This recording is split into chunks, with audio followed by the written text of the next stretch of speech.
নমস্কার, স্কিল বাংলা চ্যানেলে আপনাদের সকলকে স্বাগত জানাই। আমেরিকার F-35 এই ফাইটার জেটটার নাম আপনারা নিশ্চয়ই শুনেছেন যারা জিওপলিটিক্সের আলোচনা করেন। এই fighter jet Iran shot down করে দিয়েছে, ধ্বংস করে দিয়েছে। এবার এটা আর্মস নিয়ে যারা আলোচনা করে, জিওপলিটিক্স নিয়ে যারা আলোচনা করে, কারণ জিওপলিটিক্সের সঙ্গে তো অস্ত্রশস্ত্র খুব গভীরভাবে যুক্ত, তাদের কাছে একটা বড় ঝটকা। এবং পৃথিবীর ডিফেন্স সেক্টরের প্রত্যেকটা দেশের প্রত্যেকটা বড় লেভেলের অফিসাররা এই ডেভেলপমেন্টটার দিকে নজর রাখছে।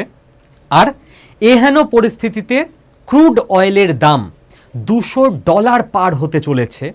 তো সেইটা নিয়ে ভারতের উদ্বিগ্ন হওয়াটা খুব স্বাভাবিক, এবং ভারতবর্ষ একের পর এক স্টেপ নিয়ে নিজেকে রক্ষা করার জন্য, নিজের ইকোনমি রক্ষা করার জন্য স্টেপগুলো যেগুলো নিচ্ছে সেগুলোও আপনাদের জানা দরকার। কারণ আলটিমেটলি আপনার স্কুটি, আপনার বাইক, আপনার চার চাকা ওই তেলেই চলে, আর আপনার কিচেনের রান্নাটা ওই গ্যাসেই হয়, কিংবা যদি ইলেকট্রিকেও হয় তো ইলেকট্রিক সরবরাহটাও সেই লেভেলেই থাকতে হবে, নইলে আপনার জীবনও কিন্তু ইম্প্যাক্টেড হবে। এবং আলটিমেটলি আরবিআই এর সুদ মানে রেপো রেট কত হবে, আপনার ব্যাংক পোস্ট অফিসের টাকা পয়সা কোন দিকে যাবে, পুরোটাই ডিপেন্ড করছে এই যুদ্ধের ফলাফলের ওপর। তো চলুন এক এক করেই 4-5টা বিষয়কে বুঝে নেওয়া যাক। দেখুন, একদম যেটা সমস্ত বড় বড় নিউজ পোর্টাল হেডলাইন করেছে, why F-35 hit by Iran is a big deal for world's most advanced stealth fighter jet. Stealth শব্দটাকে আমি গোল করে রাখলাম, এটা আমরা একটু পরে আলোচনা করব। দেখুন, যেটা হয়েছে সেইটা হচ্ছে ইউএসের F-35 স্টেলথ ফাইটার জেট এটা ড্যামেজ হয়েছে, এবং ইউএস অফিসিয়ালরা মানে অফিসাররা কনফার্ম করেছে যে হ্যাঁ, এই এয়ারক্রাফটটা স্ট্রাক হয়েছে, এটাতে অ্যাটাক করা হয়েছে। What is believe to be Iranian fire. ভাই সোজাসুজি বলো, ইরান অ্যাটাক করেছে। ইংরাজি ঘুরিয়ে পিছিয়ে বললেও মানেটা তো আর পাল্টায় না। Which is believed to be Iranian fire, হ্যাঁ, ইরান ছাড়া আর কে মারবে, ইরানই মেরেছে। এইবার ব্যাপার হচ্ছে, এই যে F-35 ফাইটার জেট না, যেটা আমেরিকা সারা পৃথিবীতে বলে যে এটা হচ্ছে বেস্ট, আমাদের এয়ারফোর্সের কাছে এটা আছে, এটা পৃথিবীর প্রত্যেকটা দেশের কিনে নেওয়া উচিত। আমেরিকা মার্কেটিং করে ওদের আর্মস ইন্ডাস্ট্রির, তাই তো? এই ফাইটার জেটে স্টেলথ ক্যাপাবিলিটি আছে। স্টেলথ ক্যাপাবিলিটি মানে কি? ইংরাজি ওয়ার্ডটার দিকে তাকান তাহলেই বোঝা যাবে। স্টিল মানে কি? স্টিল মানে চুরি করা, তাই তো? STEAL, স্টিল, স্টোলেন, সেই স্টিল মানে চুরি করা। স্টেলথ শব্দটা ওখান থেকেই এসছে, রুট ওয়ার্ডটার যদি আমরা ধরি, যার মধ্যে স্টিলিং ফিচার আছে। মানে এই ফাইটার জেট বেরিয়ে যাবে, কিন্তু আপনার রাডার এই ফাইটার জেটকে ডিটেক্টই করতে পারবে না, দেখতেই পারবে না। ইনভিজিবল ফাইটার জেট, রাডারে ধরা পড়বে না। রাডারে ধরা না পড়লে ও যেখানে যাওয়ার সেখানে গিয়ে বম্বিং করে চলে আসবে। যেটাকে তৈরি করা হয়েছিল টু ইভেড রাডার ডিটেকশন, যাতে রাডারে ধরা না পড়ে। এইবার যদি রাডারে ধরাই পড়বে না, তাহলে ইরান কি করে মেরে দিল এটাকে? এবং আপনাকে আরও বুঝতে হবে সেকেন্ড স্টেজে, যেই F-35 ফাইটার জেট এর মধ্যে অ্যাডভান্সড সেন্সার ফিউশন আছে। অ্যাডভান্সড সেন্সার ফিউশন মানে কি? মানে এই ফাইটার জেটে এত নেটওয়ার্ক কানেক্ট করা আছে যাতে করে আমেরিকার অন্য সমস্ত এয়ারক্রাফট, আমেরিকার অন্য সমস্ত জাহাজ এবং আমেরিকার যে সমস্ত গ্রাউন্ড সিস্টেম রয়েছে সেই সমস্ত জায়গা থেকে একসঙ্গে ডেটা এর মধ্যে চলে আসে পাইলটের কাছে। আর সেই সমস্ত ডেটা, মাল্টিপল সোর্সের ডেটা, AI দিয়ে automatic single real time battlefield view দিয়ে দেয় পাইলটকে। মানে পাইলট যখন F-35 চালাচ্ছে, পাইলট স্ক্রিনে দেখে নেবে এই মুহূর্তে আমার 200 মাইল দক্ষিণ দিকে একটা ইরানের জাহাজ দাঁড়িয়ে রয়েছে, যার কাছে এই মিসাইল রয়েছে, যে আমাকে এই দিক থেকে অ্যাটাক করতে পারে। আমার 500 কিলোমিটার সামনে এই উচ্চতায় এইভাবে ইরানের একটা এয়ার ডিফেন্স সিস্টেম আছে, সে আমাকে এইভাবে অ্যাটাক করতে পারে। প্রত্যেকটা মিনিটে মিনিটে ওর কাছে আপডেটেড ডেটাও দেখতে পায়। মানে যে ব্যাটেলফিল্ড, ওই ব্যাটেলফিল্ডটা ওর কাছে পুরো একদম সামনে পুরো ভিউ হয়, ও পুরো দেখতে পায় ব্যাটেলফিল্ডের কোথায় কে কীভাবে দাঁড়িয়ে রয়েছে, সেটাও রিয়াল টাইম। একদম বলা চলে সেকেন্ডে সেকেন্ডে আপডেট যাকে বলে। তো এই লেভেলের অ্যাডভান্স টেকনোলজি যার কাছে আছে সে তো দেখেই নেবে যে তাকে ফায়ার করা হচ্ছে, সে তো সেই ফায়ার থেকেও বেঁচে যাবে, তাই না? কিন্তু এই এত কিছু থাকা সত্ত্বেও F-35 ড্যামেজ হয়েছে। এটা ইরানের এই মুহূর্তে বিশাল বড় জয়, আমেরিকার মারাত্মক লং টার্ম ইকোনমিক লস। এবার এখানে আপনাকে সেকেন্ড ফেজ বুঝতে হবে। এটুকু বোঝা গেছে ইরানের লং টার্ম ইকোনমিক লস আমি কি করে বলছি। দেখুন, এই যে আমেরিকার আর্মস ইন্ডাস্ট্রি, আমেরিকা আর্মস এবং উইপন বিক্রি করে সারা পৃথিবী থেকে কোটি কোটি ডলার তোলে। লকহিড মার্টিন যারা এই F-35 তৈরি করে, সেই কোম্পানিটাই তো পৃথিবীর প্রচুর দেশকে কিনে নেওয়ার ক্ষমতা রাখে, তাই না? কিন্তু এই F-35 যখন অ্যাটাক হচ্ছে, ড্যামেজ হচ্ছে সারা পৃথিবীর কাছে, আমেরিকার আর্মস ইন্ডাস্ট্রির রেপুটেশন কতটা নষ্ট হচ্ছে ভাবতে পারছেন?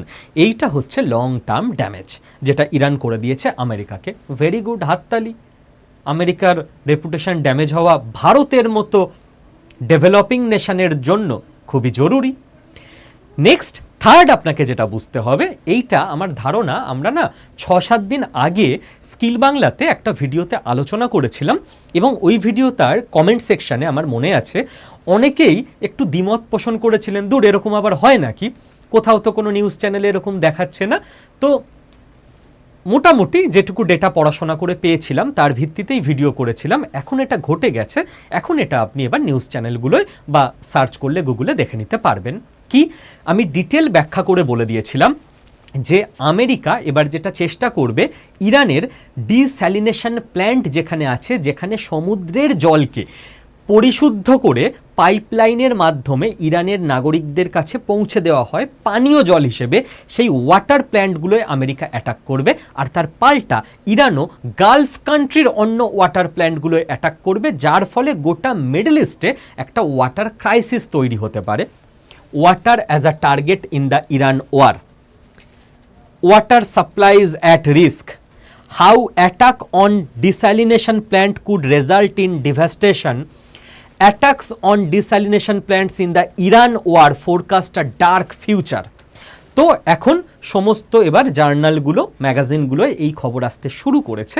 এটা আশা করি আপনাদের কাছে টোটাল ব্যাপারটা ক্লিয়ার, যে প্ল্যান্টে অ্যাটাক করলে হাজার হাজার মানুষ জলের কষ্টে কার্যত কয়েকদিনের মধ্যে মারা যাবে, এটুকু আমি বলতে পারি, যেটা মানবতার ইতিহাসে প্রচণ্ড নির্মম একটা জিনিস হবে যদি ওয়াটার পিউরিফিকেশন প্ল্যান্টে অ্যাটাক করা হয়।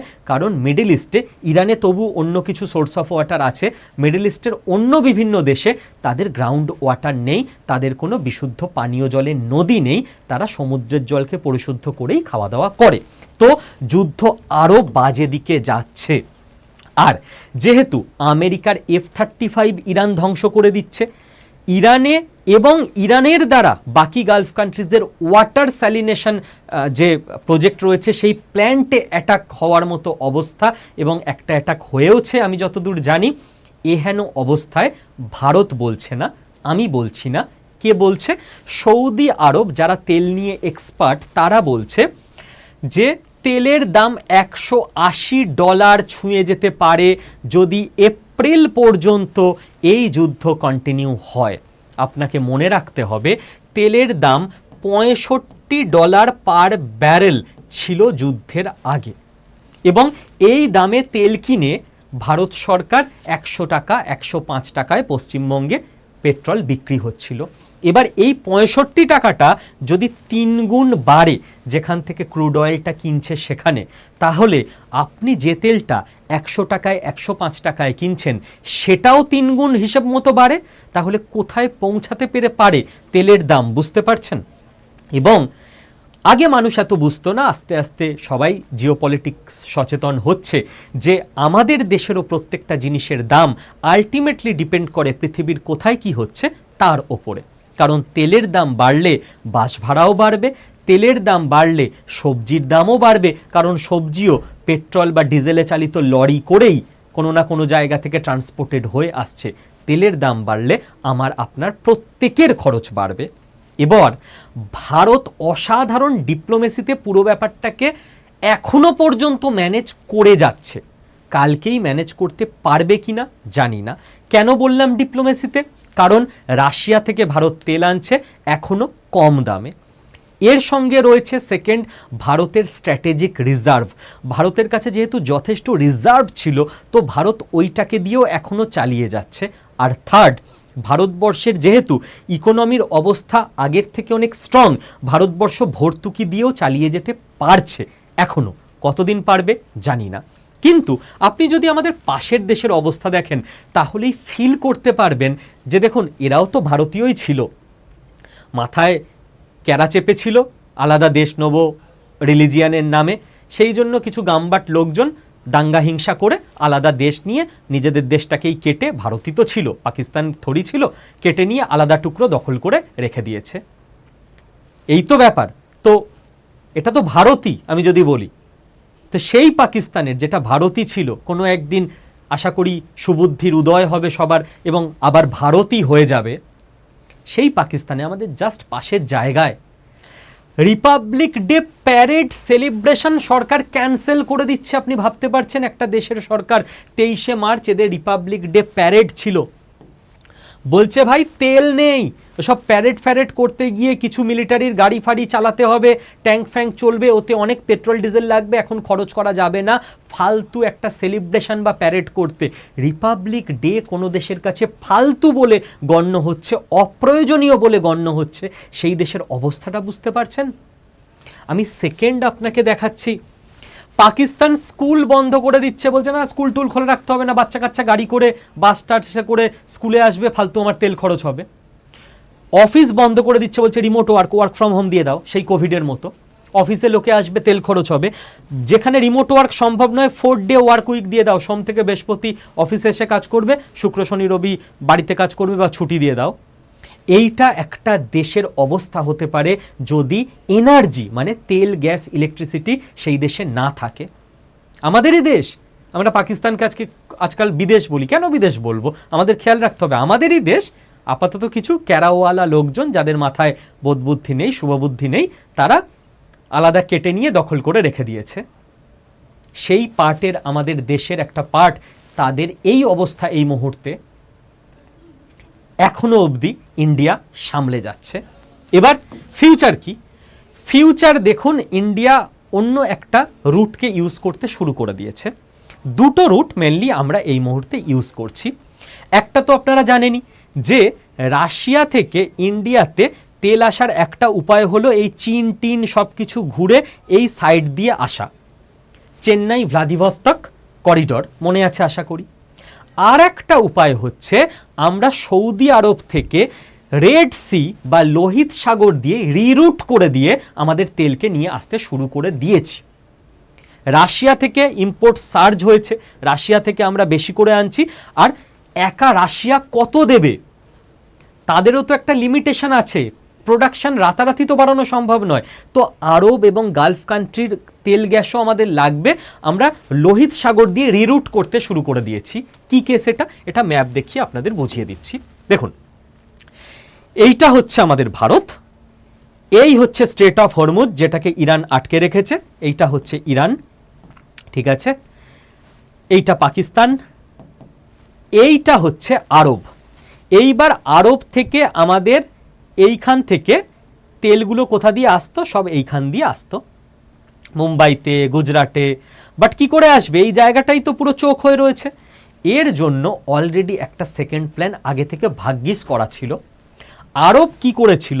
ওদের মাথায় ছিল যে বাই চান্স কোনোদিন যদি আমার এই সাইডটা বন্ধ হয়ে যায় কি করব? আর আরবের এই সাইড থেকেই সব গ্যাস তেলগুলো আসে, ঠিক আছে। তো ওরা যেটা করেছিল, ওরা এইখান থেকে এই জায়গার একটা পাইপলাইন, নিজের দেশের মধ্যে দিয়ে একটা পাইপলাইন ফেলে রেখেছিল যে ভাই কোনোদিন যদি এটা বন্ধ হয় তখন পাইপলাইন এখান থেকে তেল আমি এদিকে পাঠিয়ে দেবো নিজের দেশেরই উল্টো দিকে। এইটা হচ্ছে লোহিত সাগর, রেড সি, এইখান থেকে জাহাজ বেরিয়ে চলে আসবে মুম্বাইতে। আর এই রুট এখন আমাদের বাঁচিয়ে দিচ্ছে। এটা দিয়ে অনেক তাড়াতাড়ি হয়ে যেত, এটা দিয়ে খরচ বেড়ে যাচ্ছে, বাট বেঁচে যাচ্ছি আমরা, ঠিক আছে। এবার এইটাকেই যদি আমি একটু ছোট করে আপনাদের দেখাই, এই যে এইটা হচ্ছে সেই হরমুজ প্রণালী, আশা করি বুঝতে পারছেন। এইখান থেকে পাইপলাইন আরব বানিয়ে রেখেছিল, এবার এইখান দিয়ে এসে উল্টো দিক দিয়ে ভারতে পুরো তেল আর গ্যাস যাতে ঢুকতে পারে, আমরা এই রুটের ইনফ্রাস্ট্রাকচারের ওপর আরও জোর দিতে শুরু করে দিয়েছি যে আমাদের জাহাজগুলো যাতে এই রুট দিয়েই যাতায়াত করতে পারে আপাতত। নাম্বার 1। নাম্বার টু আপনাকে আমি বেশ কয়েকটা জিনিস দেখাচ্ছি ফিউচারিস্টিক, প্রত্যেকটা প্রমাণ দিয়ে, এবং জাস্ট লাস্ট 2 দিনের পেপার থেকে আমি নিয়ে এসেছি, ডেটা দিয়ে, প্রমাণ দিয়ে, লজিক দিয়ে, এবং সারা মাস খুঁজে খুঁজেও আনিনি, লাস্ট 2 দিনের 19 তারিখ আর 20 তারিখের। দেখুন কি বলছে ইকোনমিক টাইমস 19শে March, India advances sustainable development goals with clean energy.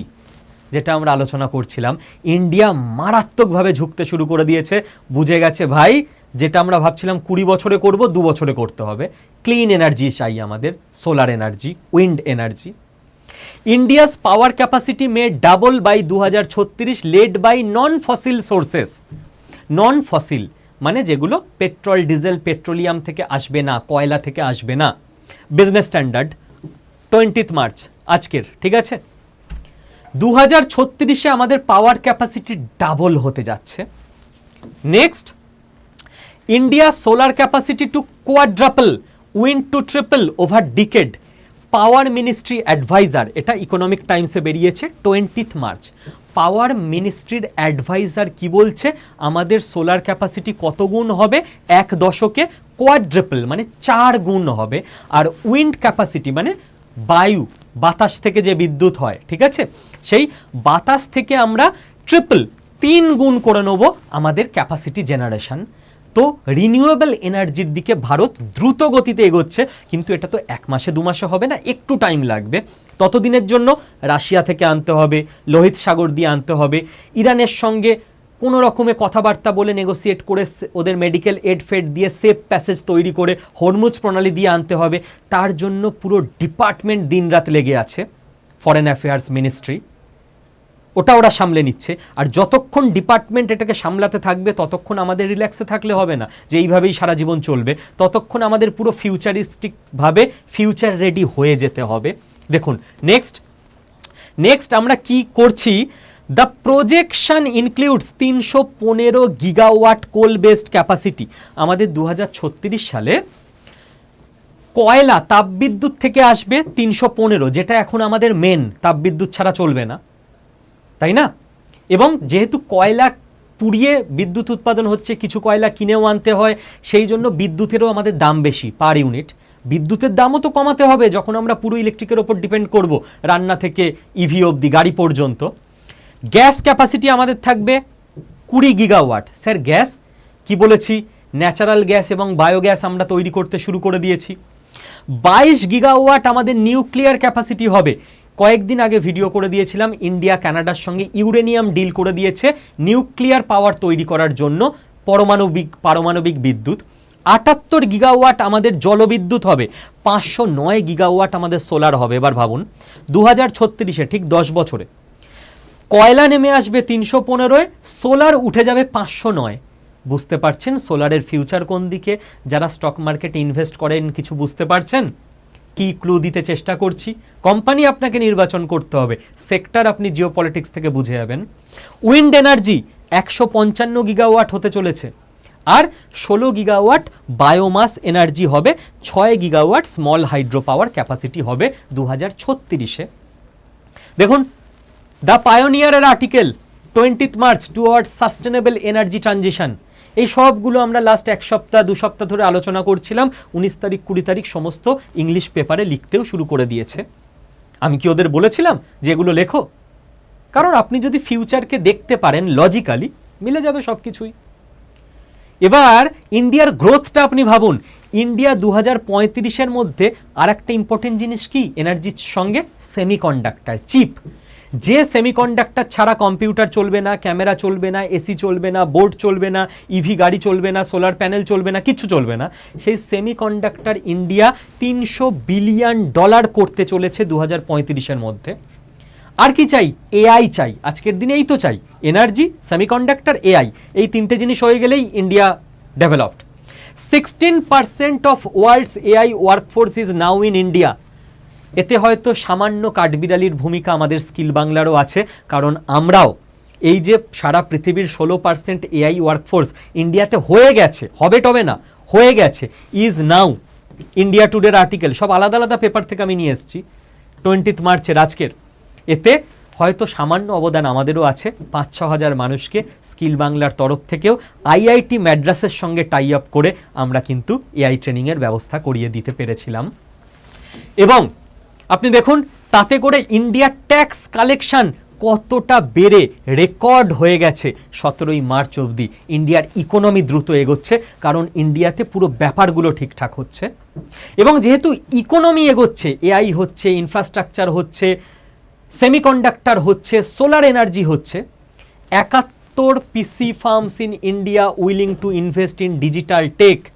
এত ফার্ম ইনভেস্ট করতে চাইছে ইন্ডিয়াতে, গ্লোবালি হাইয়েস্ট, সারা পৃথিবীর মধ্যে highest, the Hans India report এটা। আপনি দেখুন সেবি কোট আনকোট বলছে, ঠিক আছে, কি বলছে, সেবি টুগেদার। সেবি কি করছে, সেবি টেকনোলজিক্যালি এনাবেলড সলিউশন আসছে ইজ অফ মার্কেট অ্যাক্সেসের জন্য, তাতে করে ইনভেস্টারদের আরও ইজি হবে। আমাদের প্রাইম মিনিস্টার তিনি গ্লোবাল ইনভেস্টারদের এবার ইনভাইট করতে শুরু করে দিয়েছেন যে ভারতবর্ষে ইনভেস্ট করুন, ভারতবর্ষে তৈরি করুন, ভারতবর্ষে ইনোভেট করুন পাওয়ার সেক্টরে। পাওয়ার সেক্টর মানে তাপবিদ্যুৎ নয়, সোলার, উইন্ড। তো পাওয়ার সেক্টর কোন দিকে যেতে পারে ভাবতে চেষ্টা করুন। আর আমি বলছি না, ইকোনমিক টাইমসে বেরিয়েছে, ইনি বলছেন, ভিনসেন্ট মর্টিয়ার সিআইও অ্যামন্ডির, কি বলছেন, if you are not invested in India it's time to start. যদি ভারতে তোমার বিনিয়োগ না থাকে, সারা পৃথিবীর লোকজন একে ফলো করে, টাইম টু স্টার্ট। পুরো ইনভেস্টার পৃথিবী থেকে এবার ভারতে ইনভেস্ট করতে শুরু করবে। আর লাস্ট একটা জিনিস বলে রাখবো, এটা একটু সার্চ করবেন, পরে দরকার হলে আমি বড় ভিডিও করে ব্যাখ্যা করে দেবো, এই ভিডিওটাকে আর বড় করছি না। ইন্ডিয়া কি করে ফেলেছে জানেন? ইন্ডিয়া এই অসাধারণ জিনিসটাকে আবিষ্কার করে ফেলেছে। গ্রিন হাইড্রোজেন তো আলোচনা চলছিল, গ্রিন হাইড্রোজেন মারাত্মক স্পিড পাবে এবার, তার কারণ ইন্ডিয়া কোয়াসি 2D আলফা টেলিরিয়াম ন্যানোসিট এইটাকে সাকসেসফুলি আবিষ্কার করে ফেলেছে, বানিয়ে ফেলেছে। এর ফলে green hydrogen, solar, wind, hydro power ওইগুলোর সঙ্গে অ্যাড হয়ে যাবে এবং দেশের উন্নতিতে মারাত্মক গতি দেবে। New chapter in clean energy story, Bharatvarsha একটা নতুন চ্যাপ্টার অ্যাড করে ফেললো ভারতবর্ষের যে সাফল্যের দিকে যাত্রা, সেই যাত্রায়। একটু এটা রিসার্চ করবেন, পড়াশোনা করবেন, যদি ডিটেলে বুঝিয়ে ভিডিও করতে হয় আমি করে দেবো যে কিভাবে এই 2D আলফা টেলিরিয়াম ন্যানোসিট এটা কাজ করবে গ্রিন হাইড্রোজেন বানানোর জন্য, অনেক কম খরচে, অনেক বেশি এফিসিয়েন্টলি। আর যখন বুঝতেই পারছেন যে ইন্ডিয়া সারা পৃথিবীতে এই মুহূর্তে ইনভেস্টারদের হাব হতে চলেছে, যখন বুঝতেই পারছেন যে কোন কোন সেক্টরগুলো ইন্ডিয়াতে নেক্সট 10 বছর আলাদা লেভেলে বুম নিতে চলেছে স্টক মার্কেটে, তাহলে শুরু করে দিন বিজনেস। আপনিও হয়ে যান এরকম কোনো কোম্পানির মালিক, আপনারও অর্থনৈতিক উন্নতি হবে। একটা জিনিস করতে হবে, দেশপ্রেমিক রাষ্ট্রবাদী মানুষদের হাতে যেন অর্থনীতি থাকে। তার জন্য যারা আপনারা ভালো মানুষ, তাদেরকে অর্থনৈতিকভাবেও স্টেবল এবং স্ট্রং হতে হবে, খালি ভালো মানুষ হয়ে থাকলে হবে না। মনে রাখবেন, শ্রীকৃষ্ণ যিনি ওই সময়ে দাঁড়িয়ে ইতিহাসে অনেক কিছু পাল্টে দিয়েছিলেন, তিনি শক্তিধর মানুষ ছিলেন, তার হাতে গাইডেড মিসাইল ছিল যার নাম সুদর্শন চক্র। সে রাজ পরিবারের সন্তান ছিল, টাকার অভাব ছিল না তার কাছে। শ্রীরামচন্দ্র রাজার সন্তান ছিল। কাজেই অর্থকে আপনার হাতে আনতে হবে দেশকে ঠিক পথে নিয়ে যেতে গেলে। ভালো মানুষদের হাতে, রাষ্ট্রবাদী মানুষদের হাতে, দেশপ্রেমিক মানুষদের হাতে আরও বেশি করে অর্থ আসতে হবে, যাতে করে সেই অর্থ দেশের উন্নতিতে ঠিক দিকে ইউজ হতে পারে। কাজেই অর্থ উপার্জন আমার তো ভালো লাগে না, একদম ভুল কথা। আপনি অর্থ উপার্জনে যাবেন না তো কোনো খারাপ মানুষ ওই অর্থ উপার্জন করবে আর সেটা খারাপ কোনো কাজেই ইউজ হবে। অর্থ উপার্জন করা আপনার জন্য, আপনার পরিবারের জন্য, আপনার দেশের জন্য আপনার দায়িত্ব। তো আপনি বলবেন আমি স্যার আর কি বিজনেস স্টার্ট করব, তো যারা বড় বড় বিজনেস করে রেখেছে তাদের বিজনেসে পার্টনারশিপ নিয়ে নিন। স্যার কে আমাকে পার্টনারশিপ দেবে? আরে পার্টনারশিপের জন্য তো স্টক মার্কেট আছে। স্টক মার্কেটে আপনি ঠিকঠাক সেক্টর, ঠিকঠাক কোম্পানি খুঁজে সেখানে ইনভেস্ট করে দিন।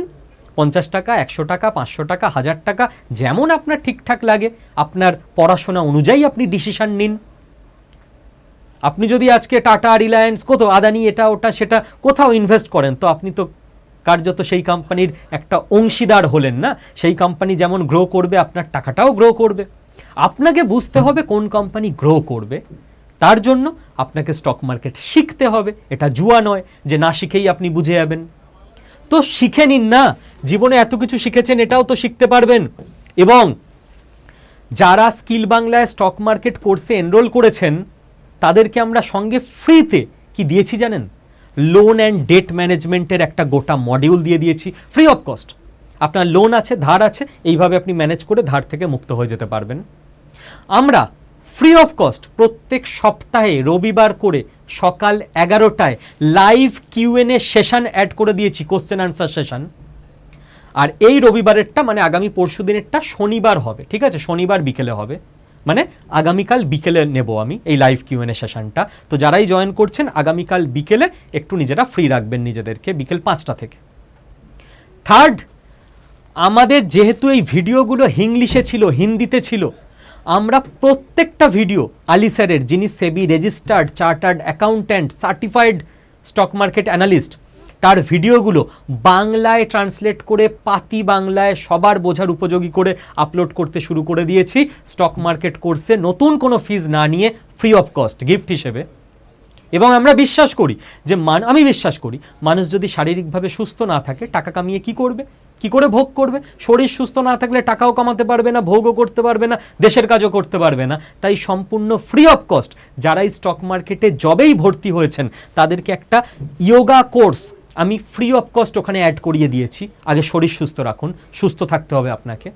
এবং আমি 24-25 তারিখ নাগাদ আরও একটা জিনিস অ্যানাউন্স করতে চলেছি। যারাই স্টক মার্কেট কোর্সে এনরোল করে নিচ্ছেন এখন, তাদেরকে আর কোনো ফিজ না নিয়ে সম্পূর্ণ ফ্রি অফ কস্ট সেটাও অ্যাড করে দেওয়া হবে, যেটা সারা পশ্চিমবঙ্গে কেউ কোথাও দিতে পারবে না, কোনো ফিজ নিয়ে, অনেক টাকা নিয়েও দিতে পারবে না। এটা 24-25 তারিখ আমি অ্যানাউন্স করব স্টেপ বাই স্টেপ। আপনাকে কেবল স্টক মার্কেট কোর্সে জীবনে একবারই ফিজ দিয়ে ভর্তি হতে হবে, এবং সেটাও সারা ভারতবর্ষে যে লেভেলের ফিজ তার তুলনায় প্রচুর রিজনেবল ফিজ। জীবনে একবারই দিতে হবে, মাসে মাসে না। স্টক মার্কেট কোর্সের তো পুরো লার্নিং আপনি পাবেনই, এই প্রত্যেকটা জিনিস ফ্রি অফ কস্ট আপনি ওর মধ্যে গিফট হিসেবে পেয়ে যাবেন। এবং যেহেতু এখন অফার রয়েছে, অফার সবসময় থাকেন না, দেখেছেন আপনারা 7,800 টাকা মতো ফিজ ছিল স্টক মার্কেট কোর্সের, এটা প্রচুর পরিমাণে অফার দিয়ে দেওয়া হয়েছে। তো আমি বলবো এই মুহূর্তে যে এনরোল করেননি তারাও এনরোল করে নিন। স্যার কি করে এনরোল করব? দেখুন, আমাদের এই স্কিল বাংলা চ্যানেলে জাস্ট আজকের ভিডিওটার আগে, মানে গতকালের যে ভিডিওটা ছিল, যে পৃথিবীর সবথেকে বড় গ্যাস ফিল্ডে আক্রমণ, এই ভিডিওটার না 37 মিনিটের ভিডিও, লাস্টের 10 মিনিট দেখে নিন এখনই। এই ভিডিওটার লাস্টের 10 মিনিটে পুরো বোঝানো আছে স্টেপ বাই স্টেপ কি করে আপনি নিজে নিজে এখনই এনরোল করে নিতে পারবেন। ডু ইট, এক্ষুনি করে নিন প্রত্যেকে এই ভিডিওটা দেখে। আর তারপরও যদি কারো মনে কোনো প্রশ্ন থাকে, তাহলে এত টাকা লাগবে না, ঠিক আছে? এখন ডিসকাউন্ট করে দেওয়া হয়েছে, এটা আগে ছিল এত টাকা ফিজ। কারোর মনে কোনো প্রশ্ন থাকলে আমার পার্সোনাল টিমের নাম্বার এটা, ওই ভিডিওটা আগে দেখে নিন। দেখেও যদি কোনো প্রশ্ন থাকে আমার টিমকে ফোন করবেন, ওরা বলবে 1 প্রেস করুন বা 2 প্রেস করুন।